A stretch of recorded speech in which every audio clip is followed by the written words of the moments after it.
മികച്ച കായിക പരിശീലകനുള്ള ആജീവനാന്ത ബഹുമതിയായി ലഭിച്ച ദ്രോണാചാര്യ അവാർഡ് പിറന്നാൾ സമ്മാനമാണെന്ന് ബാഡ്മിന്റൺ കോച്ച് എസ് മുരളീധരൻ.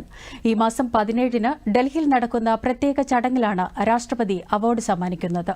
തൊട്ടടുത്ത ദിവസമാണ് അദ്ദേഹത്തിന്റെ 80ാം പിറന്നാൾ. എന്നെ വളരെയധികം സന്തോഷിപ്പിക്കുന്നു. അതിന് കാരണം എൻ്റെ ബർത്ത്ഡേ 80ാമത്തെ ബർത്ത്ഡേ ഈ 18-ാം തീയതിയാണ്. 17-ാം തീയതി രാഷ്ട്രപതി ഭവനിൽ വെച്ച് നടക്കുന്ന ഒരു പ്രത്യേക ചടങ്ങിൽ രാഷ്ട്രപതിയിൽ നിന്നാണ് ഈ അവാർഡ് ഏറ്റുവാങ്ങാൻ പോകുന്നത്. അതുകൊണ്ട് തന്നെ ഇതൊരു ബർത്ത്ഡേ ഗിഫ്റ്റായിട്ട് ഞാൻ കരുതുന്നു. ഈ അവാർഡ് കുറേ കാലം മുമ്പേ ഞാൻ പ്രതീക്ഷിച്ചാണെങ്കിലും എന്തുകൊണ്ടോ ഇതിങ്ങനെ മാറി മാറി എന്നിൽ നിന്നും അകന്നു പോയിക്കൊണ്ടിരുന്നു. അവസാനം ബെറ്റർ ലേറ്റ് ദാൻ നെവർ എന്ന് പറയും പോലെ അവസാനം എന്നിൽ തന്നെ ഇത് വന്നു ചേർന്നു.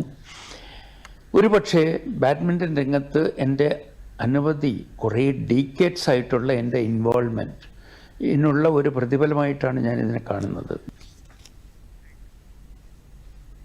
രാജ്യത്തെ നിരവധി താരങ്ങളെ പരിശീലിപ്പിച്ച ഇദ്ദേഹം അന്താരാഷ്ട്ര തലത്തിൽ അറിയപ്പെടുന്ന ബാഡ്മിന്റൺ റഫറി കൂടിയാണ്.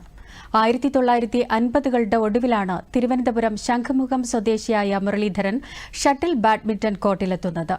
2018-ൽ സംസ്ഥാന സർക്കാർ ലൈഫ് ടൈം അച്ചീവ്മെന്റ് അവാർഡ് നൽകി ആദരിച്ചിട്ടുണ്ട്.